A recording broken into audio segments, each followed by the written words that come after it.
Sanjay sir, आप हमारे केवी studio आए हैं, हमारे स्टॉक शो में आज अपने विचार हम सबसे साझा कर रहे हैं। मैं आपका अपने संपूर्ण केवी स्टूडियो की ओर से बहुत बहुत स्वागत करता हूं, हार्दिक अभिनंदन करता हूं। Thank you Gaurav ji. सबसे पहले मैं इस्तकबाल करूंगा जी केवी स्टूडियो को और साथ में डॉक्टर रोशन सर को। डॉक्टर रोशन सर बहुत ही एडमायरेबल यहाँ के डॉक्टर हैं और पूरी टीम को मैं इस्तकबाल करता हूँ। जी, थैंक यू सर। सर, आपने बहुत ही कम समय में बेगूसराय के शैक्षणिक परिदृश्य में जो एक मुकाम बनाया है और एक खासा पहचान, हर तरफ आपकी चर्चा हो रही है। और इंडीड बायोलॉजी क्लास आज किसी परिचय का मोहताज नहीं है। मैं चाहूँगा जो दर्शक आपको यहाँ से देख रहे हैं, आप उनसे अपना परिचय, अपनी पढ़ाई लिखाई के बारे में और अपनी पारिवारिक पृष्ठभूमि के बारे में साझा करें। मेरा नाम संजय कुमार है। मैं एक संभ्रांत किसान परिवार से हूँ। लाखों के आगे एक गांव है धवौली, और वहीं से शुरुआती दौर में मेरी पढ़ाई लिखाई हुई। उसके बाद क्लास 10th रेलवे स्कूल से किया। जी। इंटरमीडिएट मेरा पटना यूनिवर्सिटी से हुआ। जी। फिर ग्रेजुएशन रांची यूनिवर्सिटी से हुआ। एमएससी मेरा बरकतुल्लाह यूनिवर्सिटी से, भोपाल यूनिवर्सिटी से हुआ। जी। उसके बाद फिर मैंने बीएड सेंट्रल यूनिवर्सिटी से किया और साथ में मैंने एमफिल किया। बहुत बहुत धन्यवाद सर आपका। सर, जैसा कि आपने बताया कि आपकी शैक्षणिक जो उपलब्धि रही, भिन्न भिन्न उपलब्धियों को आपने पाया है, फिर बेगूसराय में आपने शैक्षणिक संस्थान को आरंभ किया, इसकी प्रेरणा कैसे मिली? इसकी प्रेरणा का स्रोत, जब मैं कोविड-19 के केस में जब मैं घर लौटा और जब मैं अपने घर के कामों में जब लिप्त था, तो काफ़ी ज़्यादा काम मैंने किया। और इसी बीच में मैंने कैनेडियन गवर्नमेंट, आईआईटी कानपुर और सबौर एग्रीकल्चर कॉलेज से कंजर्वेशन एग्रीकल्चर सस्टेनेबल इंटेंसिफिकेशन में मैंने सर्टिफिकेशन कोर्स किया। जी। इस सर्टिफिकेशन कोर्स करने में मुझे अंदर से ये लगा कि मैं एक इंटीग्रेटेड फार्मिंग प्रोजेक्ट की तरफ जाऊंगा, क्योंकि मैं एक संभ्रांत किसान परिवार से रहा हूँ। इस वजह से मुझे लगा कि मैं कैरियर एक इंटीग्रेटेड फार्मर के रूप में बनाऊं। जी। जब मैं शुरुआती दौर में यहाँ आया तो शिक्षण कार्य चल रहा था। मैं ऑनलाइन क्लासेस दे रहा था, जहाँ मैं पहले पढ़ा रहा था। साथ में यहाँ के जितने भी इनोवेटिव फार्मर हैं, जैसे मैं नाम उनका लेना चाहूँगा, अमित भारद्वाज जो कि नियार के रहने वाले हैं, मैं उनसे मिला और काफ़ी चीज़ें उनसे सीखा और समझा। और काफ़ी एनर्जेटिक भी हैं। काफ़ी एनर्जेटिक है। साथ में मैं जयशंकर सर के बारे में बोलूँगा, जो कि काफ़ी ज़्यादा उनके चर्चाएँ होती है, जो सिर्फ ये फार्मिंग। लेकिन इन सब चीज़ों को ध्यान में रखते हुए, क्योंकि शुरुआती दौर से मैं कभी एग्रीकल्चर में रहा नहीं, और कुल मिला के मैं बहुत दिनों से एजुकेशन से जुड़ा रहा। तो इस वजह से मुझे लगा कि मुझे एजुकेशन, जो मेरा जो स्किल है और जो मेरा जो एक्सपीरियंस है, मैं उसको एक्सप्लोर कर सकूं। उसके बाद फिर 6 जनवरी को मैंने निर्णय लिया कि मैं एक इंस्टीट्यूशन यहाँ डालूं, जिस इंस्टीट्यूशन की वजह से बच्चों को जो नॉलेज शेयरिंग की बात है, actually I am not working as a teacher, I am working as an educator. तो मैं चाहूँगा कि बच्चों को नॉलेज शेयर करूँ। तो इसी की प्रेरणा को ध्यान में रखते हुए मैंने अपने इंस्टीट्यूशन को इस्टेब्लिश किया। यानी यूँ कहें कि अपने नॉलेज को बच्चों से शेयर करने के लिए और उन्हें स्किल डेवलप करने के लिए आपने अपने क्षेत्र को चुना, ताकि यहाँ के बच्चे शैक्षणिक रूप से और हर रूप से दक्ष हो। तो इसीलिए अपने क्षेत्र को दक्ष बनाने के लिए आपने बेगूसराय को चुना। बहुत बहुत आभार आपका, बहुत बहुत धन्यवाद। Thank you. हम चाहेंगे कि किसी भी फील्ड में कोई काम स्टार्ट करता है तो कोई ना कोई चुनौती आती है। तो शुरुआती दिनों में आपने किन चुनौतियों को फेस किया, हम चाहेंगे हमारे दर्शक को बताएं। सबसे पहली चुनौती मेरी थी कि कहाँ इंस्टीट्यूशन इस्टेब्लिश किया जाए। तो इसमें मेरे कुछ मित्र ने मुझे मदद किया, बोला कि बाघा में आप कर लीजिए। जब इस्टेब्लिश किया तो उसके बाद अपने जो भी कुलीग हैं, जिसको आप कहते हैं टीचिंग फ्रेटर्निटी, उनको मैं जब अपना इनॉग्रेशन कार्ड देने के लिए गया, तो उनमें से बहुतों ने बोला कि आपने सर इंग्लिश मीडियम के आप स्टूडेंट रहे हैं, तो आपने गलत जगह चूज़ किया। स्टीरियोटाइप जो बना हुआ था मेरे मन में कि बाघा जो पूरा हिंदी मीडियम का जगह है, उसको मैं तोड़ा। और अभी जो मैं बच्चों को जो पढ़ा रहा हूँ वो मैक्सिमम इंग्लिश मीडियम के बच्चे हैं। लेकिन शुरुआती दौर में 1-2 दिन का मैं ज़रूर जिक्र करना चाहता हूँ। बिल्कुल, इंग्लिश हिंदी मीडियम के बहुत सारे बल्क में स्टूडेंट आए। मैं आपको गौरव जी सच में बोलूँ, मैं एजुकेशन इथिक वो बहुत मानता हूँ। और 2 दिन में सिर्फ डिसाइड मैंने किया कि मैं हिंदी के बच्चों को नहीं पढ़ा सकता। अच्छा, यहाँ मैं आपको रोकना चाहूँगा। माध्यम अंग्रेजी और हिंदी, जी। लेकिन आपने हिंदी के बच्चों को मतलब कहा कि मैं नहीं पढ़ाऊंगा, जी। तो कितना ये मेरे लिए बहुत बड़ी चुनौतीपूर्ण थी। 20 years of the education legacy रही है, वो इंग्लिश में ही रही है। जी जी। तो कम से कम इतना तो मुझ में है, एजुकेशन इथिक को मैंने वायलेट नहीं किया। लेकिन आपसे मैं प्रॉमिस कर रहा हूँ कि 2022 में ज़रूर मैं हिंदी मीडियम के बच्चों को क्योंकि मैंने एक सौगात दूंगा। संजय जी, मैंने इसलिए कहा क्योंकि हर तरफ आपकी पढ़ाने के स्टाइल का और आपके पढ़ाई के साथ साथ जो आपका बेस है उसी की काफ़ी बड़ाई हो रही है। तो मैं चाहता हूं कि हमारे क्षेत्र के हिंदी माध्यम के जो बच्चे हों वो आपके ज्ञान से वंचित ना हो। मैं मानता हूं कि सबसे, अगर अब फिजिक्स या केमिस्ट्री के टीचर अगर मैं होता तब तो थोड़ा बहुत ये कर लेता, मैनेज कर लेता। लेकिन बायोलॉजी में सबसे बड़ी प्रॉब्लम है जो उसके जो टर्मिनोलॉजी है। और टर्मिनोलॉजी मैं तो आपको ऐसे करके मैं अपनी पहले दिन की यात्रा को मैं बताता हूँ, क्लासरूम की बातें हैं कि मैं बच्चों को रिप्रोडक्शन इन ऑर्गेनिज्म पढ़ा रहा था। रिप्रोडक्शन इन ऑर्गेनिज्म पढ़ा रहा था तो बहुत बच्चों को ये भी मालूम नहीं था रिप्रोडक्शन का हिंदी क्या होता है। जी जी। तो किसी बच्चे ने बोला प्रजनन होता है उसका हिंदी। तो ऐसे केस में मेरे लिए मुश्किल ये था कि दरअसल बात है मेरी जो बायोलॉजी है वो तो मैं डिलीवर कर ही नहीं पाऊंगा, ये तो अब इंग्लिश और हिंदी का क्लास हो जाएगा। तो ये मेरे लिए सबसे बड़ी चुनौती थी। सबसे बड़ी चुनौती, दो चुनौती मैं देखूंगा। एक तो पहले जो लोकेशन, लेकिन मैं उम्मीद करता हूं फिर भी सर कि हमारे क्षेत्र के बच्चों के लिए जी मैंने आपको बोला इस चीज़ को मैं एश्योर कर रहा हूँ। अगले साल हमारा कुछ प्लान है, मैं इस पर वर्क कर रहा हूँ। धीरे धीरे 1-2 पेज में पढ़ रहा हूँ जिससे कि हिंदी मीडियम के बच्चों को अगले साल मैं उस पर, मैंने इसका मतलब काम पहले करूँ तब तो उस पर। बिल्कुल बिल्कुल। और आगे इसके अलावा भी कुछ चुनौतियां मिली आपको? आगे चुनौती क्या मिली, यहाँ कुछ नए नए टर्म्स को मैंने सुना और देखा। एक टाइप, ये पहली बार मैंने सुना। जी जी। टाइप के अलावा यहाँ फेसबुक टैग, ये पहली बार सुना। ये हमारे दिल्ली या और अलग अलग जगह मैं काम किया हूँ, ये चीज़ नहीं। साथ में बिग नेम्स, पोस्टर को आप देखेंगे बहुत सिंपल शब्द में लिखा हुआ है, Indeed biology classes, here read between the lines. Here read between the lines actually English का एक प्रभाव है। और मैं आपको बता दूं कि जब मैं पढ़ाता हूं तो एनसीईआरटी को पूरी तरह से इंटरप्रेट करता हूं। लेकिन सबसे कमाल की बात है, यहाँ के बच्चों में एक खास चीज़ मैं देखा कि ज़रूर मैं एनसीईआरटी उनको पढ़ाता हूं, लेकिन साथ में उनके साथ कंडीशन ये है कि उनके एपेटाइट बहुत बड़े हैं। सर एनसीईआरटी के अलावा भी मुझे कितना बल्क दिया जाए। तो मैं शुरुआती दौर में 2-4 दिन मुझे लगे और उसके बाद लो भाई आपको बल्क चाहिए। लेकिन ये शब्द जरूर मैं उसको बोलता हूँ कि if you are going for the any short of the examination, like you having the NEET examination, like you having the AIIMS और द जिपमर और एनी अदर एग्जामिनेशन में जब भी आप जाएंगे तो नॉर्मली आपका बेसलाइन जो एनसीईआरटी होगा, इसी चीज को मैं फोकस कराता हूं और उसी चीज पे मैं वर्क कर रहा हूं। बहुत बहुत धन्यवाद सर आपका। सर मैंने देखा है और काफ़ी एक्टिव रहते हैं, चूंकि मैं सोशल मीडिया से जुड़ा रहा हूँ तो मैंने देखा हर वक्त काफ़ी सक्रिय रहते हैं सोशल मीडिया पर। आप संवैधानिक संस्थान के संदर्भ में भी आप लिखते रहे हैं, तो हाल ही में नया क्या रहा है आपके लिए, क्या लिखा है आपने? अगर मैं संवैधानिक संस्थाओं की बात करूं तो मैं शुरू से ही ट्विटर पे काफ़ी एक्टिव था, और चाहे प्राइम मिनिस्टर ऑफ इंडिया हो, प्रेसिडेंट ऑफ इंडिया हो, चाहे चीफ मिनिस्टर्स को, इनको अपील करते रहा अगर कोई बिल पास हुआ या इस चीज़ को लेके। अगर आप बात करते हैं फार्मर बिल 2020, उस पर भी मेरे काफ़ी ब्लॉग्स आपको मिल जाएंगे। हाल फिलहाल की अगर बात करते हैं तो मैं एक सबसे बड़ी इंस्टीट्यूशन की मैं बात कर रहा हूं जिसको आप कहते हैं technical education quality improvement program, जी जी, जो कि दरअसल 2002 में वाजपेयी जी के समय में किया गया था, जिसमें कि हाईली स्किल्ड, चाहे आईटी इंस्टीट्यूशन हो, चाहे इसके अलावा रीजनल जो इंजीनियरिंग कॉलेज उसमें पढ़ाते हैं, और उन पे एक तलवार लटक गई जॉबलेसनेस का। और उसको लेके मैंने प्राइम मिनिस्टर को अपील किया कि ये जो technical education quality improvement programme है जो 3 फेज में था उसको 4th फेज में कीजिए, जिसके वजह से ये जो हाईली टेक्निकल स्किल्ड जो भी प्रोफेसर्स हैं उनके जॉब बच सके। अपने एकेडमिक सेशन की कुछ खास यादें जो दिल के काफ़ी करीब हो, हम चाहेंगे हमारे साथ साझा करें।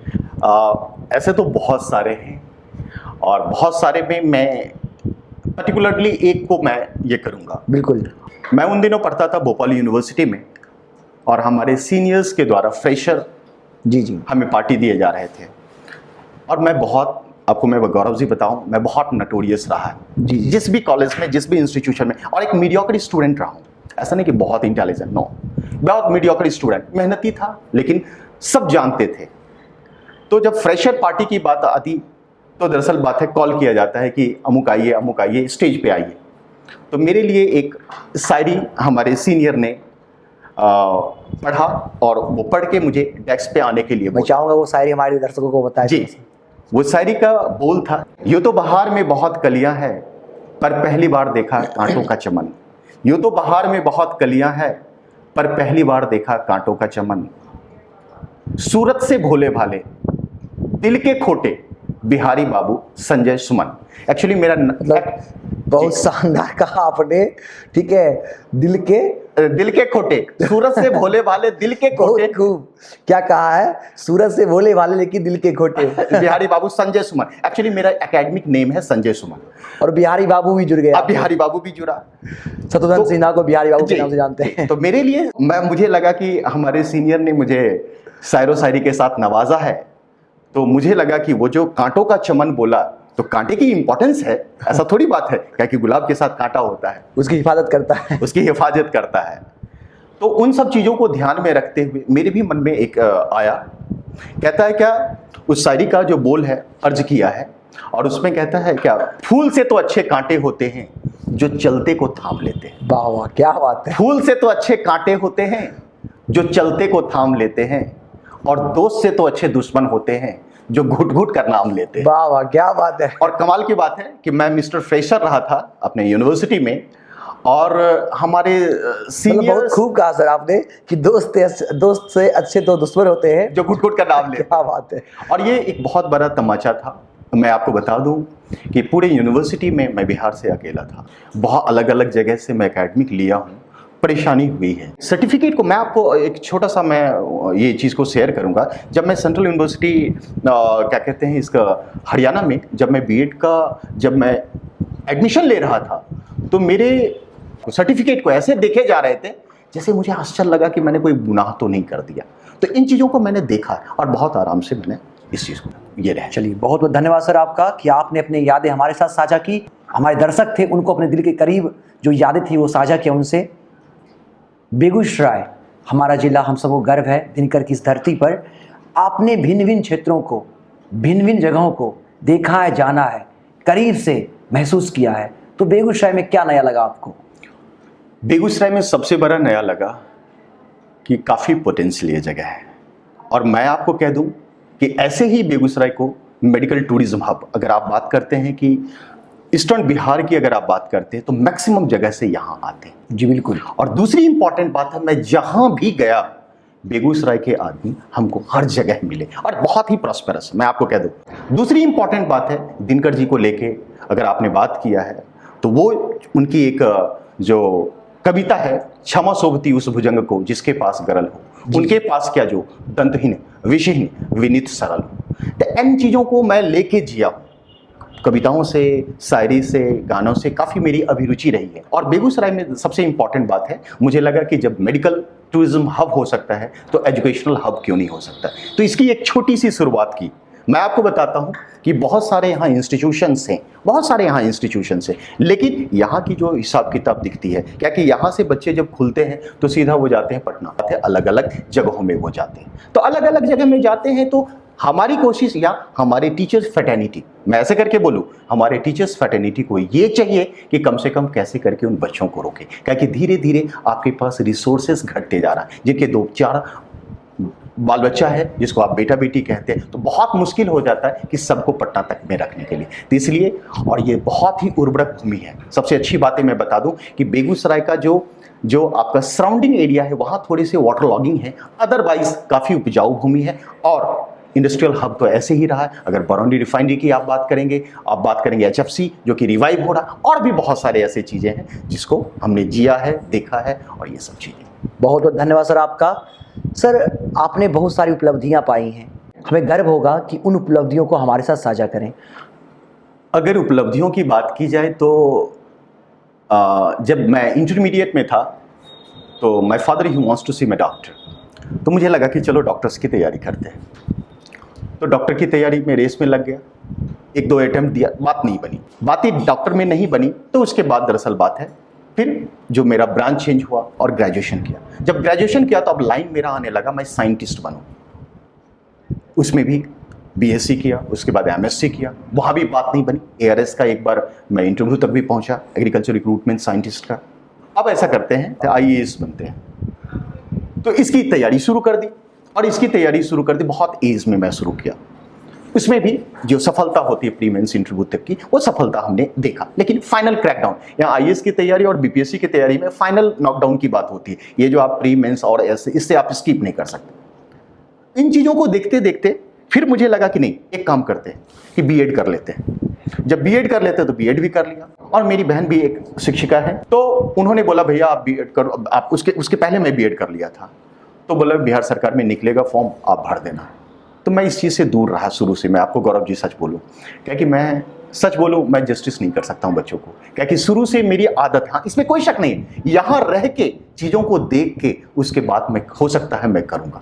तो आपने हर काम में ईमानदारी से काम किया। ईमानदारी से काम कर। और मैं आपको बताता हूँ, मैं आपको एक सच्चाई मैं आपको बताता हूँ कि इतनी बड़ी एक क्रूर सच्चाई है कि सफलता असफलता, मतलब ये आते रहा जाते रहा। अब जैसे मैं किसी इंस्टीट्यूशन में काम किया, लेकिन दिल ने जो कहा, हाँ वही उसी चीज को किया।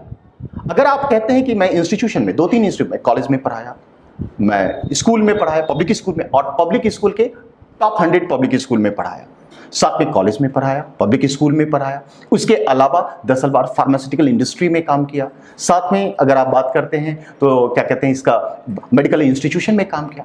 तो अपनी उपलब्धि को ऐसे करके ऐसे गिनाना बड़ा मुश्किल होगा, कि जब किसी इदारे में आप काम कर रहे होते, किसी इंस्टीट्यूशन में काम कर रहे होते, तो ये नॉर्मली क्या होगा, क्लब प्रोजेक्ट होता है, सबका उसमें कॉन्ट्रीब्यूशन होता है, मेरा इंडिविजुअल का नहीं होता, मेरा इंडिविजुअल का नहीं होता। और मैं आपको बता दूं, मेरे द्वारा बच्चे जो भी पढ़े हैं, जो भी हैं अभी बहुत अच्छे, चाहे जब बीएचयू की बात कर ले या फिर दरअसल जिपमर की बात कर लो, ऐसे ऐसे इंस्टीट्यूशन में हो, लेकिन इंडिविजुअल मैं कहूँगा कि मेरा इंटाइटलमेंट है उस पर, तो ये बड़ा मुश्किल होगा, क्योंकि मैं किसी इंस्टीट्यूशन के अंदर काम करके उन पर मेहनत की। जिस बेगूसराय की आपने चर्चा की कि बेगूसराय एक उर्वर धरती है और यहाँ काफ़ी संभावनाएं हैं, तो बेगूसराय के शैक्षणिक स्तर को ऊंचा उठाने के लिए, उसे शैक्षणिक रूप से समृद्ध बनाने के लिए आपका क्या प्लान है?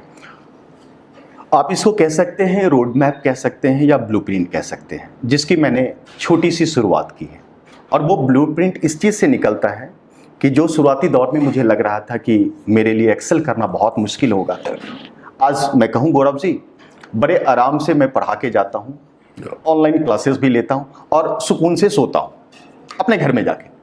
चीज़ें अगर बात आप कहते हैं कि क्या क्या इसमें करना है, तो मैंने एक छोटी सी शुरुआत कर रखी है। जिस छोटी सी शुरुआत की मतलब क्या होती, यहाँ के बच्चे काफ़ी प्रॉस्पेरस और वो भी डॉक्टर, इंजीनियर्स, साइंटिस्ट और ये सब बनना चाहते हैं। इसके लिए उन्हें एक ही चीज़ दिखता है, या पटना दिखता है, या कोटा दिखता है, या फिर दिल्ली दिखता है। ऐसे जगह ये जाते हैं जिसके वजह से इनके पास रिसोर्सेज कम की वजह से ये चीज़। मैं बायोलॉजी पढ़ाता हूँ, अगर शायद मैं फिजिक्स और केमिस्ट्री पढ़ाता उतनी ही ईमानदारी, जितनी ईमानदारी से बायोलॉजी पढ़ाता, तो मैं तीनों को कर लेता। तो मेरी कोशिश ये चीज़ें है कि जिस ईमानदारी के साथ, ऐसा नहीं कि मैं ही एक ईमानदार हूँ, हर बायोलॉजी के यहाँ टीचर अपने लेवल से वो ईमानदार हैं, लेकिन मेरी मूल्यांकन एक ही चीज़ से आप जानेंगे। मेरी पढ़ाए हुए चीज़ में अगर मैं आपको कहता हूँ कि कोई चैप्टर मैंने पढ़ाया, तो उसकी मूल्यांकन का एक ही ग्रेडियंट है कि 4 साल 5 साल के जो क्वेश्चंस पूछे गए हैं वो उस बच्चे से बन पा रहा है कि नहीं, बस सीधा मूल्यांकन है। क्योंकि मैं आपको बता दूं, इतने उतार चढ़ाव देखे ना, बहुत फेलियर देखा मैंने, बहुत सारे इंटरव्यू फेलियर देखा, तो फेलियर ने बहुत सिखाया है कि सक्सेस होने के क्या स्रोत हो सकते हैं।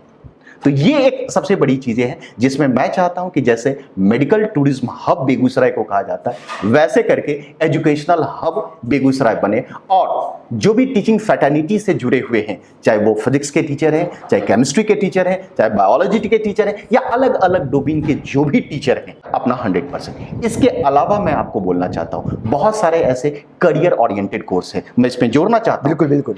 करियर ओरिएंटेड कोर्स की बात करते, मेडिकल एक करियर ओरिएंटेड कोर्स है, साथ में फार्मेसी के लिए मैं बच्चों को प्रमोट करता हूं, साथ में नर्सिंग के लिए बच्चों को प्रमोट करता हूं, साथ में एग्रीकल्चर के लिए बच्चों को प्रमोट करता हूं, साथ में वेटनरी साइंस के लिए प्रमोट करता हूं, साथ में अगर आप निस्ट का एक एग्जामिनेशन होता है, this is the MSc integrated course Bhubaneswar में होता है, उसके लिए प्रमोट करता हूं। You go for the radiology, BSc in the radiology, you go for the that means MLT courses, जिसको कहते हैं मेडिकल लैब टेक्नीशियन कोर्सेज। यानी आप बच्चों को स्किल डेवलप करना चाहते हैं। यस, इसका मतलब है मैं जो एक आत्मनिर्भर, कम वॉट में अगर मैं कहूं, कम वॉट में अगर गौरव जी मैं कहूं, तो खुल के मैं आपको बताता हूं, अब आप ऐसी शिक्षा को चुनो, चाहे बायोलॉजी पर हो, फिजिक्स पर हो, केमिस्ट्री पर हो, उसे मतलब नहीं, ऐसे शिक्षा को चुनो जिससे कि खुद इंडिविजुअल लेवल से आप वर्कआउट कर सकते हैं। बिल्कुल, खुद इंडिविजुअल, किसी की जरूरत आपको नहीं है। जैसे मैं आपको बताया कि रेडियोलॉजी आप करते हैं, दूसरे को हम चाहते हैं कि एक एजुकेशनल हब बनाएं, और उस एजुकेशनल हब के लिए जितने भी टीचर्स फैटर्निटी हैं, स्पेशली चाहे मेडिकल साइंस हो,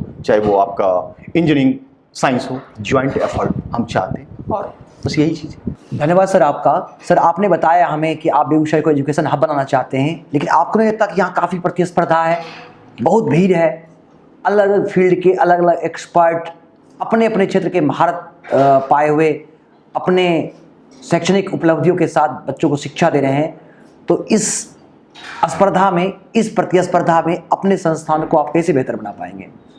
आपने बहुत ही करेक्ट सवाल पूछा है, क्या कि मैं नया हूँ, मेरी एकेडमी कभी यहाँ रही नहीं है, और मैं आपको एक चीज़ इसमें और जोड़ दूँ, बातें बेगूसराय की नहीं है, गांव में मुझे 40% ही आदमी पहचानते हैं, तो जिसको कहते हैं मास कहते हैं, वो मास मेरे पास नहीं है। लेकिन हाँ, जो मैं शब्द लिखा हूँ, here read between the lines, उस चीज़ को मैं जस्टिफाई करता हूँ। बिल्कुल, उस चीज़ को मैं जस्टिफाई करता हूँ। मैं आपको बताता हूँ, जो भी बच्चे आते हैं पढ़ने के लिए, हो सकता है 3 दिन 4 दिन के बाद नहीं आए, मैं आपको बताता हूँ, कोई मेरे पास उस बच्चे का रिकॉर्ड नहीं है। कहीं किसी रास्ते में मिल भी जाते हैं तो मैं कभी उनसे सवाल नहीं पूछता हूँ, कल आप आए थे क्यों नहीं। तो जो प्रतिस्पर्धा की आपने बात की है, तो मैं नॉलेज शेयरिंग की बात करता हूँ, और मैं गौरव जी आपको बता दूँ, और बहुत क्लियर कट शब्दों में बताता हूँ कि मैं एक एजुकेटर हूँ, नॉट ए टीचर, और इस चीज़ का मुझे बहुत गर्व है। आपको अगर मैं अपना एक डाटा मैं आपको दूँ, तो लगभग 35 से 40 बच्चे पढ़ रहे हैं।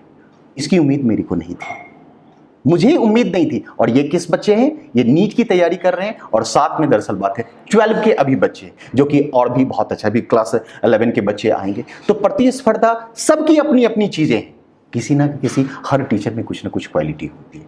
तो मैं एक ही चीज़ मैं बोलना चाहता हूँ कि मैं उन बच्चों के साथ काम करता हूँ।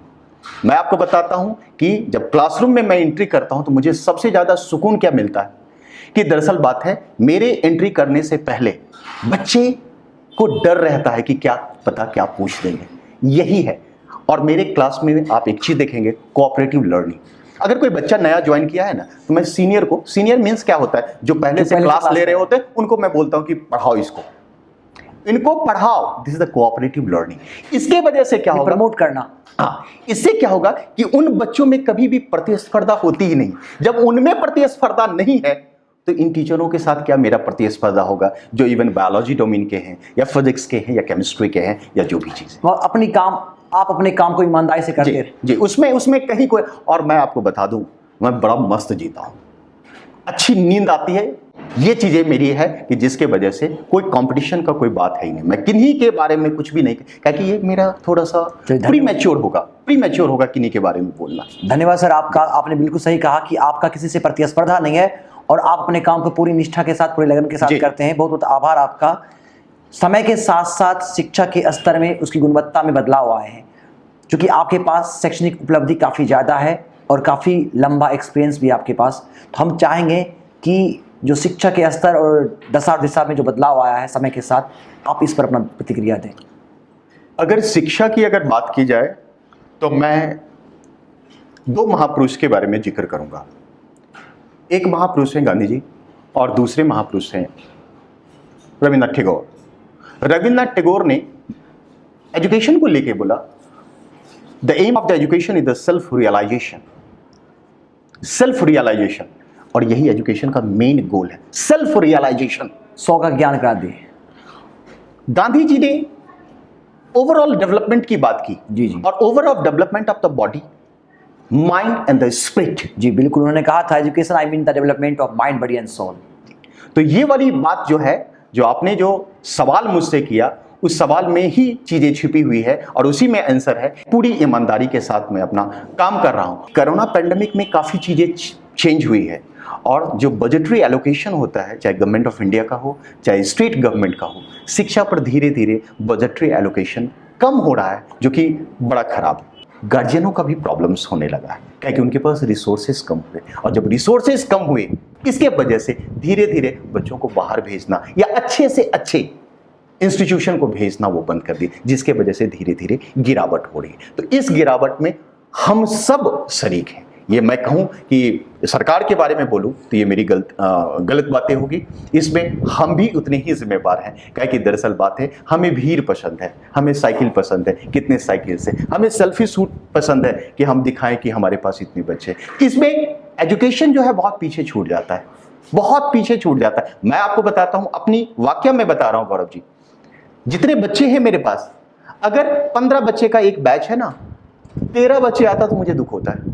मैं आज ऑन कैमरा बोल रहा हूं, 15 बच्चे में अगर 2 बच्चे भी मिसिंग होते हैं ना तो मुझे दर्द होता है। बात है ये 1.5 घंटे का नीट का जो क्लास है, कितना ज्यादा वो सब्सटेंशियल था।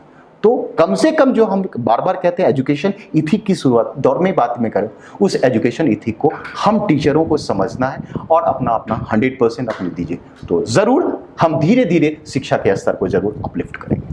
बहुत बहुत धन्यवाद सर आपका। सर जैसा कि आपने बताया हमारे पेरेंट्स की भी जिम्मेवारी बनती है शिक्षा के स्तर को उठाने में, उनकी भी कुछ दायित्व हैं। तो जो पेरेंट्स आपको यहाँ से देख रहे हैं, सुन रहे हैं, उनसे आपका क्या अपील होगा? क्लियर कट मेरा अपील है कि ये जो बच्चे क्लास 11 और क्लास 12 के बच्चे हैं, सिर्फ ये आपसे बोलते हैं कि मैं उन सर के पास जाना चाहता हूँ, उसके बाद आप जिम्मेवारी से आप हट जाते हैं। इस जिम्मेवारी को आप उठाइए। कितने फ़ी हैं उस पर मैं नहीं जाऊँगा, और आप फ़ी ईमानदारी से आप दे भी देते हैं, लेकिन कभी आप जानकारी लेने की कोशिश आप नहीं किए कि इंस्टीट्यूशन में बच्चे का क्या परफॉर्मेंस है, या जानने की कोशिश आप नहीं किए कि आपके बच्चे कहाँ जा रहे हैं। ये सबसे बड़ा क्राइसिस है। और इसका कारण क्या चीज़ होता है, मैक्सिमम जो फैमिली है, मिडिल क्लास फैमिली है, तो उसके गार्जियन कहीं ना कहीं वो इंगेज है। तो मैं पेरेंट्स से अपील करना चाहता हूँ कि बच्चों के बारे में आप जानकारी ज़रूर आप रखिए, और कम से कम सप्ताह नहीं हो तो कम से कम महीने में एक बार इंस्टीट्यूशन आप आइए, 5-10 मिनट इंस्टीट्यूशन को लोकेट कीजिए। ना कि खाली टीचर से आप बात कीजिए, इंस्टीट्यूशन को आप मॉनिटर कीजिए कि कैसा क्या है नहीं है, और ये आपकी जिम्मेवारी है। और साथ में ये भी मैं आपको कह दूं कि जब वो घर लौटते हैं तो क्या सच में वो सेल्फ स्टडी, मैं अपनी वाकया में आपको बता दूं, बच्चे क्या पढ़ेंगे उससे ज़्यादा मैं पढ़ता हूँ। आज भी मैं उनसे ज़्यादा पढ़ता हूँ। बच्चे कुछ भी नहीं पढ़ते हैं। जब IAS की तैयारी करता था 16 घंटे 17 घंटे होते थे। बोर्ड डाउन नहीं हो रहा हूँ कि नहीं हुआ। अगर वहाँ हो जाता तो कम से कम मैं बेगूसराय नहीं आता, कभी नहीं सोचा था। मैं आपको बता दूं, बहुत अच्छी सैलरी में कमा रहा था दिल्ली में, बहुत अच्छे, और एक बहुत ही संभ्रांत परिवार से मैं हूँ, तो किसी चीज़ की कमी नहीं रही है। तो ये संभ्रांत परिवार इत्तेफाक से हर बच्चों को नहीं है, मैक्सिमम यहाँ मिडिल क्लास है, और मिडिल क्लास की अगर बात करते हैं तो उसके पास एक ही चीज़ है, आपसे आपका बच्चा अच्छा हो। मैं कल अगर अच्छा होगा तभी मैं इस चीज को मानूंगा कि डेवलपमेंट हुआ है। अगर कल आज से भी अगर खराब है तो डेवलपमेंट कैसा? तो उन बच्चों से, पेरेंट्स से अपील करना चाहता हूं, तो आप बच्चों को जरूर आप मॉनिटर करें, और कम से कम महीने में एक बार इंस्टीट्यूशन आए, टीचर से मिले, उनके कुछ फ्रेंड्स वगैरह से भी आप ऐसे करके आप फीडबैक लें उनका। जी जरूर। भले ही आप IAS कंप्लीट नहीं किए, लेकिन फिर भी आपने IAS बनने तक का जो सफ़र रहा है उसको जाना है। तो जो बच्चे आपको यहाँ से देख रहे हैं, जो युवा आपको देख रहे हैं, उन्हें सफलता के क्या मंत्र देना चाहेंगे? सफलता की मंत्र यही देना चाहते हैं कि आप इंटेलिजेंट अगर नहीं हो तो कोई प्रॉब्लम नहीं है, आप डेलिजेंट बनो। और डेलिजेंट का मतलब होता है कड़ी मेहनत, जिसको आप स्मार्ट स्टडी आप कहते हो। जी जरूर, IAS की तैयारी या मेडिकल की आपकी, तो मैं मेडिकल की बात करूंगा, IAS तो थोड़ा सा अलग चीज़ें हो जाती है। मेडिकल की तैयारी ज़रूर 1-2 साल आप गैप लो, अगर नहीं होता है। एक कविता या शायरी या एक नज्म है आमिर खुसरो का, जी, और वो कहते हैं, खुसरो दरिया प्रेम का उल्टी बाकी धार, खुसरो दरिया प्रेम का उल्टी बाकी धार, जो उबड़ा सो डूब गया, जो उबड़ा सो डूब गया, जो उबड़ा सो डूब गया, जो डूबा सो पार। बहुत खूब। अब इसमें बच्चों को मैं एक, जिसको आप कहते हैं सक्सेस मंत्रा देता हूं। उन्होंने कहा, जो उबड़ा सो डूब गया, जो डूबा सो पार। इसका मतलब उबरना का मतलब होता है अरे तैयारी कर रहे हैं, जो होगा देखा जाएगा, इसी को कहते हैं उबरना। जिस समय आपने लाइट हार्टेड वर्क किया, आप डूब गए, और सच में आपने अगर डूबा, डूबने का मतलब यहां डूबने का मतलब यह होता है कि सच में इन ग्रॉस स्टडी आपने किया, तब आप पार हो गए। उसी को प्रेम के संदर्भ में उन्होंने। सर, आप बायोलॉजी के शिक्षक हैं और वैश्विक महामारी जिसने हम सबको काफ़ी परेशान किया है और फिर से वह दस्तक दे रही है, इस कोविड काल में चूँकि आपकी महती भूमिका हो जाती है पढ़ाई के साथ साथ समाज के लिए, तो क्या कहना चाहेंगे? पहले तो मैं आपको एक्सप्लोर कर दूं, ये कोविड-19, this is the corona virus disease 19, जिसको 2019 कहते हैं, ये WHO ने ये टर्म रखा। इससे पहले इसको कहा जाता था नोवेल कोरोना, तो this is the B117 virus, और ये बहुत ज़्यादा ही खतरनाक है। लेकिन जब म्यूटेटेड स्ट्रेन होता है तो जो वैक्सीन्स जो बनाए जाते हैं वो इपीटोप के आधार पर बनाए जाते हैं कि एंटीजेनिक प्रॉपर्टी उसके मुताबिक बनाए जाते हैं। तो ऐसे केस में एक ही चीज़ मैं सुझाव दूंगा कि जो भी म्यूटेटेड स्ट्रेन की जो बातें चल रही है, जिसमें मैंने आपको बोला B117 वायरस जिसको बोले, या फिर आप कह सकते हैं कि आप उसका दूसरा भी नाम है BUI 2020 या 2021 जिसको कहते हैं। तो ऐसे केस में 4-5 प्रिकॉशनरी मेजर जरूर लें, जो सैनिटाइजर अपने पास रखें, और जो आप कहते हैं घर से बाहर कम से कम, घर से बाहर नहीं, घर से बाहर तो थोड़ा बहुत निकलना ही पड़ेगा, सोशल डिस्टेंसिंग रखें, और जब भी आप बाहर या कोई भी एक्टिविटी आप करते हैं तो हाथ को जरूर अच्छी तरह से बार बार धोएं। चलिए, धन्यवाद सर आप। Thank you. जैसे कि आपने बताया कि इंग्लिश मीडियम, क्या आप सिर्फ CBSE बोर्ड के बच्चों को पढ़ाते हैं? सच कहूँ तो हमारे यहाँ जितने भी बच्चे पढ़ रहे हैं CBSE बोर्ड के भी बच्चे हैं, जो क्रूड CBSE जिसको आप कहते हैं, और साथ में बिहार बोर्ड के भी बच्चे हैं। तो जब बिहार बोर्ड के बच्चे हैं तो वहाँ तो भाषा का बहुत प्रॉब्लम होता होगा। भाषा का मैं ऐसे करके आपको बोलूँ कि मेरी जो पढ़ाई की जो स्ट्रैटेजी है, उस पढ़ाई की स्ट्रैटेजी में ये चीज़ क्लियर है, लिखवाता हूँ इंग्लिश में, और समझाने की जितनी भी प्रक्रिया है उसमें मैं हिंदी करूँ। तो कोशिश तो आप भी तो थोड़ा सा कीजिए। मैं उन बच्चों से अपील मैं करता हूँ कि चीज़ें ये नहीं है इंग्लिश हिंदी की, कि आप क्लासरूम को एक बायोलॉजी का क्लासरूम रहने दो ना, इंग्लिश हिंदी का क्लासरूम मत बनाओ। बस इतना ही मैं आपसे अपील करता हूं कि हमारे पास जो बच्चे पढ़ रहे हैं वो बिहार बोर्ड के भी बच्चे हैं और साथ में क्रूड इंग्लिश मीडियम के बच्चे हैं, और मैं देख रहा हूं बहुत कमजोर बच्चे। आप में भी तो विल पावर हो कि मुझे करना है, क्योंकि आगे जब मेडिकल कॉलेज में आप जाएंगे या किसी बड़े इदारे में आप जाएंगे तो वहां तो इंग्लिश की ही बातें होगी। तो इसी शब्दों के साथ मैं इन चीज़ों को मैं कह रहा हूं कि ऐसा नहीं है कि आगे साल का मुझे प्लान है कि पूरा हिंदी मीडियम, पूरी हिंदी मीडियम, वो पूरी बैच ही हिंदी मीडियम की होगी। लेकिन अभी जो मैं पढ़ा रहा हूं हिंदी इंग्लिश मीडियम दोनों बच्चे हैं, लेकिन लिखाने का कार्यक्रम, फिर से मैं बोला, लिखाने का कार्यक्रम सिर्फ और सिर्फ इंग्लिश में होता और समझाने में हिंदी में। चलिए, धन्यवाद।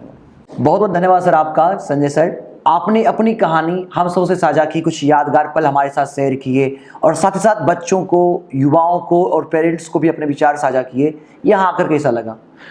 मुझे बहुत अच्छा लगा, और मैं आपको कहता हूं कि गौरव जी, ये केवी स्टूडियो और डॉक्टर रोशन कुमार को मैं तहे दिल से शुक्रिया करता हूं कि उन्होंने एक टॉक शो, इसको मैं कहूँगा talk show, it is in the line of या सत्यमेव जयते, जो आमिर खान का ये था, प्रभु चावला का ऐसे ही सीधी बातें था, उस लाइन में आपने रीजनल स्तर पर खड़ा कर दिया। रीजनल स्तर पर ये जो आपके पायलट प्रोजेक्ट है ना, केवी स्टूडियो को पायलट प्रोजेक्ट है, जिसको मैं टॉक शो बार बार कह रहा हूं, ये टॉक शो वेरी कमेंडेबल है, और मुझे लगता है कि मेरे द्वारा जो बताई चीज़ें हैं उनसे कहीं ना कहीं बच्चों को एक इंस्पिरेशन मिलेगा।